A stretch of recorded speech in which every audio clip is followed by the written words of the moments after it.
Hello दोस्तों, स्वागत है आपका अपने चैनल TCSM स्टडी रिव्यू में, specially for math science for class 10th।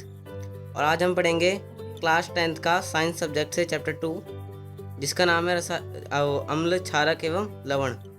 जिसमें आज हम जो है धातु कार्बोनेट तथा धातु बाइकार्बोनेट के साथ अम्ल और क्षारक की अभिक्रिया, ये टॉपिक कवर करेंगे। और क्रियाकलाप 2.5 अम्ल तथा क्षारक की परस्पर अभिक्रिया, क्रियाकलाप 2.6, क्रियाकलाप 2.7 और क्षारक और अधात्विक ऑक्साइड की अभिक्रिया। तो दोस्तों चलते हैं अपने नेक्स्ट स्लाइड में। दोस्तों शुरू करते हैं। हमारा पहला टॉपिक है धातु कार्बोनेट तथा धातु बाइकार्बोनेट की अम्ल तथा क्षारक से अभिक्रिया। तो यहाँ पर धातु कार्बोनेट, जो कार्बोनेट क्या होता है दोस्तों, CO3 होता है, और बाइकार्बोनेट यानी कि हाइड्रोजन कार्बोनेट यानी कि HCO3। तो धातु कार्बोनेट को अगर हम या धातु बाइकार्बोनेट दोनों को में से किसी को भी, धातु कार्बोनेट को या फिर धातु बाइकार्बोनेट को अगर हम अम्ल के साथ मिलाते हैं तो हमें क्या मिलेगा? लवण मिलेगा, कार्बन डाइऑक्साइड मिलेगी और जल मिलेगा। और धातु कार्बोनेट या धातु बाइकार्बोनेट को अगर हम क्षारक के साथ मिलाते हैं तो हमारी कोई भी अभिक्रिया नहीं होगी। एग्जाम्पल के लिए जो हमारा CaCO3, Ca हमारा जो कैल्शियम है वो हमारा क्या है? जो कैल्शियम हमारी धातु है, जो कैल्शियम धातु उसका कार्बोनेट यानी कैल्शियम कार्बोनेट को अगर हम HCl के साथ मिलाएं तो HCl जो है वो हमारा अम्ल है। तो ये हमें क्या देगा? CaCl2 जो कि हमारा लवण है, कार्बन डाइऑक्साइड और जल। और अगर हम जो कैल्शियम हमारी धातु है उसका बाइकार्बोनेट यानी धातु बाइकार्बोनेट यानी कैल्शियम बाइकार्बोनेट, यानी कि हम इसको कैल्शियम हाइड्रोजन कार्बोनेट भी बोलते हैं। इसको अगर हम अम्ल के साथ मिला रहे हैं यानी HCl हम यहाँ पर ले रहे हैं तो हमें क्या मिलेगा? वापस से वही मिलेगा, CaCl2 कार्बन डाइऑक्साइड और जल। यहाँ पर बस मात्रा की, जो कार्बन डाइऑक्साइड दुगनी है, जल के अणु जो हैं वो दुगने हैं। तो इस प्रकार से बस मात्रा में चेंज होगा, बाकी हमें वही मिल रहा है सेम टू सेम। और अगर हम यहाँ पर जो CaCO3 कैल्शियम कार्बोनेट है उसको तो क्षारक के साथ यानी NaOH यहाँ पर हमने लिया, उससे मिलाया, तो यहाँ पर हमारी कोई अभिक्रिया नहीं होगी। सिमिलरली अगर हम कैल्शियम हाइड्रोजन कार्बोनेट को भी मिलाएंगे तो हमारी कोई अभिक्रिया नहीं होगी। तो चलिए दोस्तों अपन चलते हैं नेक्स्ट स्लाइड में। दूसरा टॉपिक हमारा क्रियाकलाप 2.5, जो कि हमारा जो हमने पिछली स्लाइड में अभी धातु कार्बोनेट के बारे में पढ़ा उसके ऊपर बेस्ड है। तो इसमें हमें क्या करना है? यहाँ पर देखिए दोस्तों, क्रियाकलाप 2.5, इसमें हमें दो परखनीय लेनी है, उस पर A और B से नामांकित करना है उन्हें। और परखनीय A में आधा ग्राम यानी 0.5 ग्राम सोडियम कार्बोनेट और जो कि Na2CO3 होता है। और परखनीय B में हमें आधा ग्राम सोडियम हाइड्रोजन कार्बोनेट लेना है। फिर जो है हमारा जो परखनीय B है उसमें आधा ग्राम हमें सोडियम हाइड्रोजन कार्बोनेट लेना है। फिर उसके बाद दोनों परखनीयों में लगभग 2 ml हमें HCl मिलाना है दोनों परखनीयों में। और क्या होता है फिर उसको निरीक्षण करना है। तो चलिए दोस्तों, और इसका आगे भी पढ़ लेते हैं दोस्तों कि चित्र 2.2 के अनुसार, चित्र 2.2 के अनुसार प्रत्येक स्थिति में उत्पादित गैस को चूने के पानी जो हमारा कैल्शियम हाइड्रोक्साइड होता है उससे प्रवाहित करना है। और उसमें जो क्या होता है फिर हमें वो निरीक्षण करना है, उसको नोट करना है। तो दोस्तों जो चित्र हमारा 2.2 है उसको हम ऐसे यहाँ पर नहीं दिखाया गया हमने आपको, वो आप बुक में देख सकते हो। हम उसको अभी प्रैक्टिकल करके दिखाएंगे आपको। चलिए अपने प्रयोगशाला में।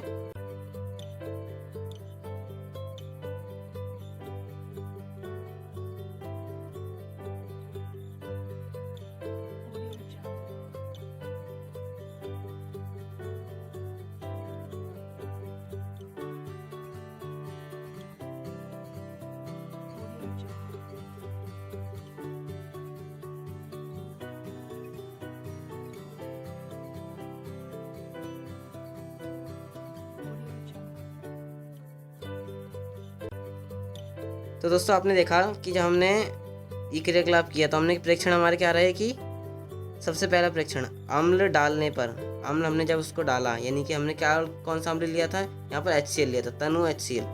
जब हमने अम्ल डाला उसमें परखनलियों में, दोनों में डाला था हमें। तो दोनों में डाला तो हमें उसमें से गैस उत्सर्जित होती दिखाई दी। पहला परीक्षण हमारा ये। दूसरा परीक्षण, उत्पादित गैस को चूने के पानी, हमें चूने के पानी से प्रभावित करना था। तो चूने के पानी से प्रभावित हमने किया तो चूने का जो पानी है यानी कि कैल्शियम हाइड्रोक्साइड, जो कि पहले रंगहीन था, कोई कलर नहीं था उसका, वो दूधिया हो जाता है हमारा। फिर तीसरा परीक्षण हमारा था कि अत्यधिक मात्रा में, यानी अगर हम उसमें जो कार्बन डाइऑक्साइड हम चूने के पानी में प्रवाहित कर रहे थे तो उससे दूधिया हो गया पानी। लेकिन अगर हम उसको बार बार और प्रवाहित करते जाते हैं, अत्यधिक मात्रा में कार्बन डाइऑक्साइड प्रवाहित करते जाते हैं, तो विलयन का जो है रंग, जो हमारा दूधिया हो गया था, वो वापस पहले के जैसा यानी रंगीन हो जाता है। तो इस अभिक्रिया में हुआ क्या दोस्तों कि उपरोक्त जो हमारे समीकरण, मतलब जो हमारी अभिक्रिया हुई वो इस प्रकार से हुई। पैराक्नली में ए में जो हमने सोडियम कार्बोनेट लिया था उसको हमने HCl से जो अभिक्रिया कराई तो वो हमारा क्या मिला, NaCl हमारा बना और जल और कार्बन डाइऑक्साइड हमें ये प्राप्त हुए। तो NaCl हमारा लवण है, हाइड्रोजन जल और CO2 यानी कार्बन डाइऑक्साइड। तो इस प्रकार से हमें ये मिला। तो यहाँ पर जो आप देख सकते हो कि कार्बन डाइऑक्साइड ये हमारी गैस के रूप में हमें उत्सर्जित होती दिखाई दे रही थी। फिर जब हमने इस गैस को जो हमें निकल ली थी यानी कार्बन डाइऑक्साइड थी वो, तो वो जो जब हमने उसको चूने के पानी से प्रभावित किया तो हमारा क्या हुआ, देख सकते हो आप यहाँ पर कि ये CaOH यानी चूने का पानी, इसके साथ हमने कार्बन डाइऑक्साइड यहाँ पर मिली, यानी प्रभावित किया हमने, तो उसके साथ अभिक्रिया हुई कार्बन डाइऑक्साइड के साथ। और फिर हमारा अब जो उत्पाद में हमें कैल्शियम कार्बोनेट वहाँ पर बना और जल बना। तो जो हमारा कैल्शियम कार्बोनेट था वो हमारा सफ़ेद कलर का अवक्षेप था, उसी के कारण जो हमारा विलयन था वो दूधिया हो गया था। फिर जो पैराक्नली बी में हमारा जो हमारा NaHCO3 था, NaHCO3 यानी सोडियम हाइड्रोजन कार्बोनेट यानी सोडियम बाइकार्बोनेट, उसको साथ हमने HCl मिलाया तो सेम टू सेम प्रोसेस हुआ और कार्बन डाइऑक्साइड निकली और सेम टू सेम प्रोसेस होके हमारा जो कैल्शियम कार्बोनेट बना जिससे हमें दूधिया मिला। लेकिन जब हम यहाँ पर हमें कार्बन डाइऑक्साइड हमें प्रोवाइड की तो हमें ये उत्पाद मिले। लेकिन अगर हम इसमें और प्रोवाइड करते हैं, यानी कि ये उत्पाद हमें, ये कार्बन डाइऑक्साइड प्रोवाइड हो रही थी, हमें ये उत्पाद मिल गए यहाँ पर। फिर हमने और ज़्यादा इसमें कार्बन डाइऑक्साइड ऐड करी और प्रोवाइड करी तो हमारा क्या बनेगा, जो कैल्शियम कार्बोनेट है वो, कैल्शियम कार्बोनेट और जल वो जो है कार्बन डाइऑक्साइड के साथ और अभिक्रिया जब उसमें होगी तो कैल्शियम हाइड्रोजन कार्बोनेट यानी कि कैल्शियम बाइकार्बोनेट भी आप इसे कह सकते हो, तो ये हमारा बनेगा। तो ये जो कैल्शियम हाइड्रोजन कार्बोनेट बना, इसके कारण जो हमारा जल का विलयन, जो हमारा पहला अभी दूधिया था, वो हमारा वापस रंगीन हो जाता है। दोस्तों चलते हैं अपनी नेक्स्ट स्लाइड में। दूसरा टॉपिक हमारा अम्ल एवं क्षारक की परस्पर अभिक्रिया। इसमें क्या करना है दोस्तों कि हमें जो इसमें होता क्या है कि अम्ल हमारा जो भी यानी जिसमें H+ आयन होता है, मैंने आपको पहले बताया था, और क्षारक यानी कि OH- आयन वाला। तो जब हम अम्ल और क्षारक को मिलाते हैं एक दूसरे के, यानी परस्पर यानी कि एक दूसरे में, तो जब हम मिलाते हैं तो हमें उत्पाद में हमें लवण मिलता है और जल मिलता है। तो दोस्तों इसमें जो अम्ल और क्षारक एक दूसरे के साथ मिलते हैं तब, तो ये दोनों जो है एक दूसरे के प्रभाव, यानी कि जो अम्ल जो हमारा अम्ल में जो है हमारा अम्लीय प्रभाव है और क्षारक में क्षारीय, तो जब ये दोनों आपस में मिल जाते हैं तो ये जो एक दूसरे के प्रभाव को निष्क्रिय कर देते हैं, यानी कि ना तो वो मिलने के बाद ना तो फिर वो अम्लीय रहते हैं और ना ही क्षारीय, बशर्ते अगर वो, मान लीजिए कि अगर जैसे यहाँ पर आप देख सकते हो कि अगर हमने प्रबल अम्ल लिया और प्रबल क्षारक लिया तो दोनों की बराबर हो गई, तो इस पर जो है एक दूसरे को बराबर मात्रा में निष्क्रिय कर देंगे। लेकिन तो जो हमारा जो पदार्थ हमें मिलेगा लवण और जल, तो लवण जो हमें मिलेगा वो उदासीन होगा, यानी कि उस पर ना वो क्षारीय होगा ना ही अम्लीय। लेकिन अगर हम प्रबल, हमारा अम्ल जो है वो प्रबल है लेकिन क्षारक जो है दुर्बल है, तो वो क्षारक जो है वो अम्ल की जो प्रॉपर्टी यानी अम्ल की जो प्रभाव है, अम्लीय प्रभाव, उसको कम नष्ट कर पाएगा। तो इसलिए वो हमारा क्या होगा, अम्ल हमारा प्रबल है तो इसलिए हमारा जो है अम्लीय, जो हमारा लवण हमें प्राप्त होगा वो हमारा अम्लीय होगा, यानी उसमें जो उसकी प्रकृति होगी वो अम्ल की होगी।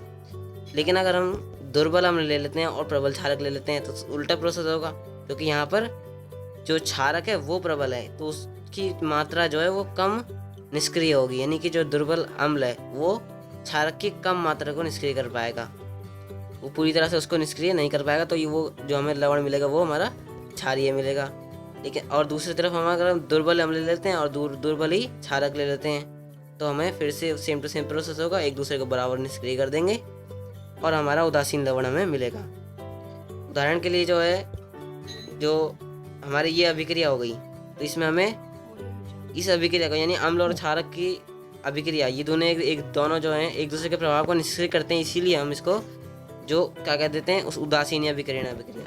यानी कि अगर जो जिस भी अभिक्रिया में हम अम्ल और क्षारक को मिला देते हैं, अम्ल और क्षारक को मिलाते हैं और हमें लवण और जल मिलता है, तो उस अभिक्रिया को हम कहते हैं उदासीनीकरण अभिक्रिया। इसका उदाहरण देख सकते हैं आप कि कैल्शियम हाइड्रोक्साइड, ये हमारा CaOH ट्वाइस, इसमें हमने Ml मिलाया है क्योंकि यहाँ पर OH आप देख सकते हो, OH है यानी OH माइनस आयन यहाँ पर है और यहाँ पर HCl में H प्लस आयन है, तो ये अम्ल हो गया हमारा HCl और CaOH ट्वाइस ये हमारा क्षारक है। तो क्षारक में हमने HCl मिलाया और हमें क्या मिला, CaCl2 जो कि हमारा लवण है और जल।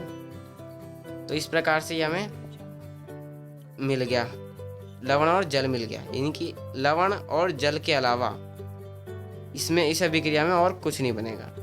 फिर KOH दूसरा उदाहरण हमारा, जो पोटेशियम हाइड्रोक्साइड है उसमें भी हमारा OH माइनस आयन है और जो हमने इस बार लिया है नाइट्रिक एसिड HNO3, इसके साथ हमने अभिक्रिया कराई तो हमें क्या मिलेगा, KNO3, पोटेशियम नाइट्रेट और जल। पोटेशियम नाइट्रेट हमारा लवण। तो इस प्रकार से हमारा अम्ल और क्षारक जो है अभिक्रिया करते हैं। तो चलते हैं अपने नेक्स्ट स्लाइड में। दूसरा टॉपिक हमारा क्रियाकलाप 2.6। इसमें हमें क्या करना है कि परख नली में लगभग 2 ml हमें NaOH का घोल लेना है जो कि हमारा क्षारक होता है, सोडियम हाइड्रोक्साइड, और इसमें 2 बूंदे फिनाल्फ्थेलिन विलयन लेना है। तो हम फिनाल्फ्थेलिन जो सूचक के हमने अभी क्रियाकलाप किया था पिछले पार्ट में, उसमें हमने फिनाल्फ्थेलिन आपको दिखाया था कि फिनाल्फ्थेलिन जो होता है वो रंगहीन विलयन होता है, रंगहीन होता है वो सूचक जो है, हम क्षारक सूचक कहते हैं उसको भी। तो जो रंगहीन है वो हम जब अम्ल में डालते हैं तो उसमें कोई चेंज नहीं आता, लेकिन अगर हम क्षारक में डालते हैं उसको तो वो जो विलयन है उसको गुलाबी कर देता है। तो हमें उसमें क्या करना है, यहाँ पर हमें क्षारक ही दिया गया है NaOH, उसमें हमें डालना है फिनाल्फ्थेलिन की 2 बूंदे, फिर देखना कि विलयन का रंग क्या है। फिर एक विलयन में एक बूंद तनु HCl, जो हमारा इस विलयन जो हमारा ये जो विलयन बना हमारा फिनाल्फ्थेलिन डाल के हमारा विलयन बनेगा, उसमें हमें एक बूंद तनु HCl मिला, विलयन जो है तनु HCl का जो अम्ल है वो हमें मिलाना है। फिर देखना है, यानी मिलाते रहना, एक एक करके मिलाते रहना है। फिर हमें देखना कि क्या अभिक्रिया जो मिश्रण हमें अभिक्रिया हो रही है उसके बाद जो मिश्रण हमें मिल रहा है उसका रंग में कोई परिवर्तन आया। और दूसरा हमारा अम्ल मिलाने के बाद फिनाल्फ्थेलिन का रंग क्यों बदल गया, यहाँ यानी कि जो हमारा रंग बदल, यहाँ पर साफ साफ पता चल रहा है कि हमारा रंग बदलेगा। तो क्या बदलेगा वो हम अभी क्रियाकलाप में देखेंगे। तो क्यों बदला ये हमें बताना है। फिर अब उपरोक्त जो मिश्रण है हमारा NaOH का, उसमें NaOH की कुछ बूंदें डालनी, जो हमारा अभी हमने अम्ल डाला था, तो फिनाल्फ्थेलिन का रंग फिर से बदला। फिर उस विलयन में हमें NaOH यानी सोडियम हाइड्रोक्साइड जो कि हमारा क्षारक है उसकी बूंदें फिर से डालनी है वापस। फिर देखना है कि जो हमारा फिनाल्फ्थेलिन है वो गुलाबी क्यों हो गया। इस पर विचार करना है हमें कि ऐसा क्यों हुआ। तो इसमें चलते हैं अपनी प्रयोगशाला में।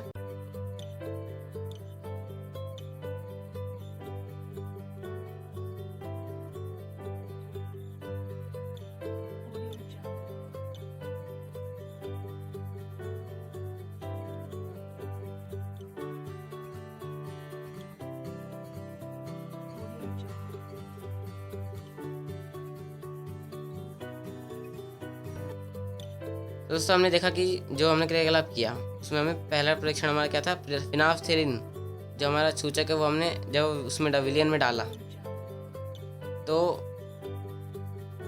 फिर जो हमारा क्या कहते हैं विलयन क्या था हमारा, NaOH था यानी कि क्षारक था, उसमें हमने फिनाल्फ्थेलिन मिलाया तो रंग उसका गुलाबी हो गया।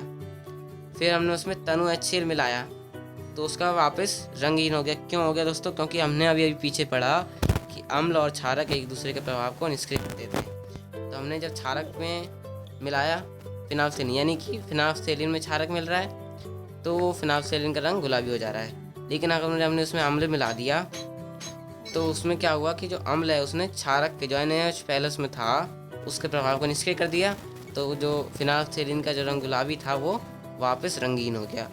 फिर हमने उसमें दोबारा से NaOH मिलाया, यानी कि क्षारक मिलाया, तो क्षारक की मात्रा बढ़ गई, तो उसने फिर से अम्ल की जो अम्ल था उसमें हमने डाला अभी HCl, उसकी जो HCl हमने डाला उसको वापस फिर दोबारा से निष्क्रिय कर दिया। NaOH हमने जब भी दोबारा से डाला उसने HCl की मात्रा को फिर से निष्क्रिय कर दिया, यानी कि उसको कोई प्रभाव नहीं रहा अम्ल का, और फिर से वो जो विलयन है हमारा क्षारीय हो गया, तो हमारा फिनाल्फथेलिन का रंग फिर से गुलाबी हो गया, पुनः गुलाबी हो गया। तो दोस्तों यहाँ पर हुआ क्या कि तो NaOH, यहाँ पर NaOH था, HCl हमने मिलाया, यहाँ पर हमारा फिर से जो एक दूसरे के प्रभाव को निष्क्रिय किया इन्होंने, और लवण हमारा NaCl और जल बना। तो यही अभिक्रिया हमारी यहाँ पर भी हो रही है, तो जिसे हम क्या कहते हैं, उदासीनीकरण अभिक्रिया कहते हैं। तो इसलिए जो हमारा फिनाल्फथेलिन का रंग बदल रहा था और फिर गुलाबी हो रहा था बार बार। तो दोस्तों ये क्रियाकलाप खत्म हो गया। चलते हैं अपनी नेक्स्ट स्लाइड में। दूसरा क्रियाकलाप है हमारा 2.7।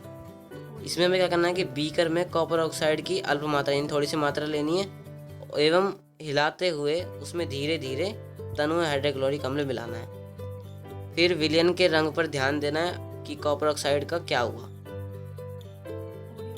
विलयन का रंग हमें देखना है कि कैसा बदला या नहीं बदला, और कॉपर ऑक्साइड जो हमने लिया था बीकर में उसका क्या हुआ वो हमें देखना है। चलते हैं अपनी प्रयोगशाला में।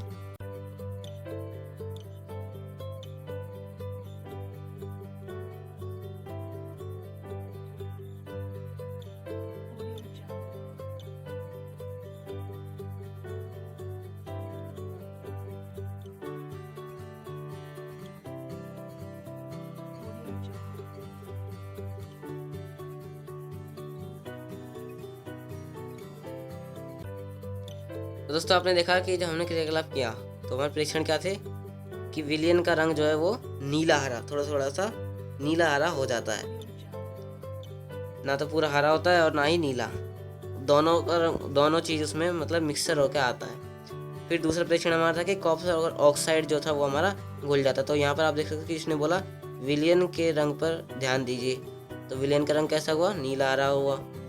कॉपर ऑक्साइड का क्या हुआ, तो कॉपर ऑक्साइड जो है वो घुल गया, यानी कि कॉपर ऑक्साइड जो है वो हमारा विलयन में घुल जाता है। तो यहाँ पर हुआ क्या, हमने लिया था क्या, कॉपर ऑक्साइड लिया था ब्लैक कलर का, काले कलर का, उसमें हमने मिलाया HCl अम्ल, हाइड्रोक्लोरिक अम्ल। हमें प्रोडक्ट में क्या मिलेगा, CuCl2। यहाँ पर हमारी क्या होगी, विस्थापन अभिक्रिया होगी। Cu जो है वो हमारा Cl के साथ मिलेगा और O जो है वो हमारा यहाँ पर, तो जो CuO है इसने HCl के साथ अभिक्रिया करके हमें क्या दिया, कॉपर क्लोराइड और जल बनाया। यहाँ पर ये गलत हो गया, H2O, 2 जो है नीचे की साइड होगा, तो ये इस तरह से हमारा लिखा जाएगा, तो हमारा H2O यानी जल हमें देगा। तो इससे हम यहाँ पर आप देख सकते हो कि जो यहाँ पर हमें क्या मिल रहा है, कॉपर क्लोराइड जो कि हमारा लवण है और जल, तो उत्पाद में हमें लवण और जल मिल रहे हैं। तो ऐसा हमारा किस अभिक्रिया में होता था, उदासीनीकरण अभिक्रिया में होता था। और उसमें हमें क्या, जो अभिकारक होते थे वो हमारे क्या होते थे, एक तो अम्ल होता था और दूसरा हमारा क्षारक होता था। तो यहाँ पर अम्ल तो हमारा HCl है, लेकिन कॉपर ऑक्साइड जो है वो हमारा अम्लीय है या क्षारीय ये हमें नहीं पता था। लेकिन अब ये जो है अम्ल के साथ अभिक्रिया करके लवण और जल बना रहा है, तो इसका मतलब क्या हुआ कि इसकी प्रकृति जो है वो क्षारीय है।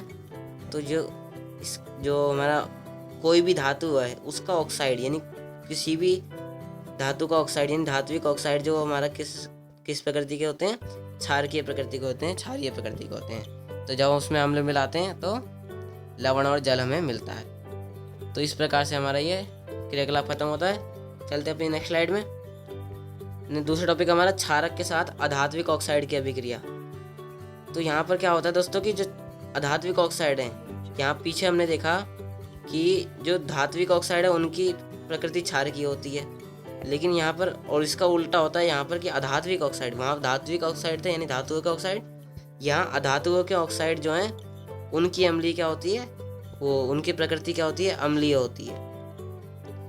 तो दोस्तों जब हमने अम्ल के साथ मिलाएंगे तो कुछ नहीं होगा। तो यहाँ पर जो है धातु ऑक्साइड की अम्लीय जो प्रकृति है वो क्षारीय है, उसको हमने अम्ल के साथ मिलाया तो लवण प्लस जल। यहाँ पर जो है वो अधात्विक ऑक्साइड की प्रकृति अम्लीय है, तो यहाँ पर हम अगर उसको क्षारक के साथ मिलाएंगे तो हमारी उदासीनीकरण अभिक्रिया होगी और हमें लवण और जल मिलेगा। उदाहरण के लिए जो हमारा हमने क्रियाकलाप 2.5 में हमने देखा था कि कैल्शियम हाइड्रोक्साइड के जो क्रियाकलाप हमने किया, यानी कि जो कार्बन डाइऑक्साइड हमारी उत्सर्जित हो रही थी उसको हमने चूने के पानी से प्रभावित किया था, तो हमारा ये अभिक्रिया हुई थी कि कैल्शियम हाइड्रोक्साइड के जो हमने कार्बन डाइऑक्साइड के मिलाया तो हमें कैल्शियम कार्बोनेट और जल मिला। कैल्शियम कार्बोनेट हमारा क्या है, जल लवण है। तो यहाँ पर हमारा जो CO2 है,